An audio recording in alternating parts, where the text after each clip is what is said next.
Your schedule isn't the real reason you're exhausted. You finish rounds, return the calls, sign the notes, answer the messages, yet somehow you're still mentally exhausted. It feels like your brain just finished a 12-hour trauma call while wearing roller skates. Maybe the problem isn't your workload. Maybe it's everything your mind is trying not to forget. The unsigned contract, the billing issue, the referral source you promised to contact, the practice idea you've been thinking about for the past 3 years. The uncomfortable feeling that someone else is benefiting financially from the work you perform every day. Every unfinished decision creates an open mental loop. By itself, one loop doesn't seem like much, but together, those loops quietly tax your attention, your energy, your confidence, and your income. Physicians pay that tax every single day. Here's the contradiction facing physiatrists today. Demand for rehabilitation medicine continues to grow.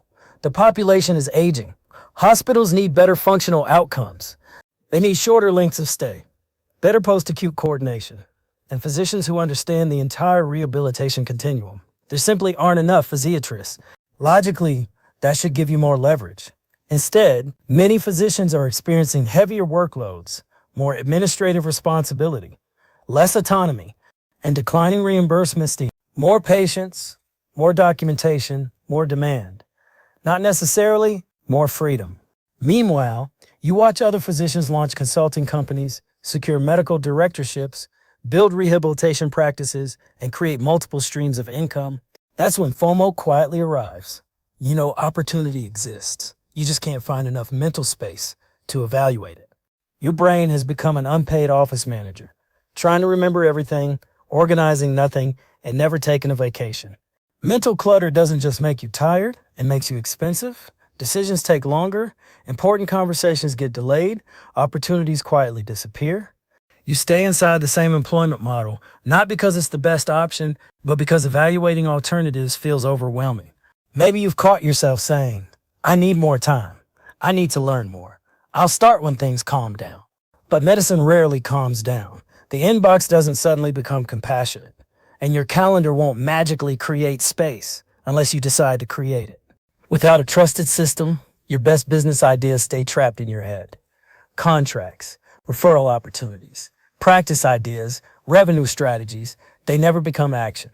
Meanwhile, reimbursement continues to tighten. Healthcare consolidation continues to accelerate. And organizations that understand business continue building companies around the expertise physicians provide. The greatest danger isn't making the wrong move. It's becoming so mentally overloaded that you never move at all. Here's the belief that changed everything for me. Physiatrists who create mental clarity are finally able to recognize, evaluate, and act on profitable opportunities. Start with 3 simple steps. First, get every unresolved business thought out of your head. Write it down. Every contract, every concern, every opportunity. Second, separate what requires action from what requires education. You don't need to solve every problem today. You only need to identify the next decision. Third, schedule a weekly CEO hour. Protect that time. Review your numbers, your relationships, your opportunities, and your next strategic move. Clarity isn't laziness, it's leverage. And this process can be surprisingly healing because it removes the emotional weight of trying to carry everything alone. It also creates hope because your current situation doesn't have to become your permanent situation. You stop thinking like an overwhelmed employee and start thinking like a physician owner. You don't need another motivational speech. You need a repeatable business system, one that helps you make better decisions week after week. After more than a decade in physiatry and independent practice, I've learned that most physicians don't lack intelligence, ambition, or clinical skill. They lack a trusted roadmap for turning expertise into ownership. So let me ask you one question. What unfinished business decision is still occupying your mental bandwidth? Write it down. Close one mental tab today. Because your profitable practice may not begin with a dramatic resignation or a massive investment. It may begin with enough mental space to finally recognize the opportunity that's been in front of you all along.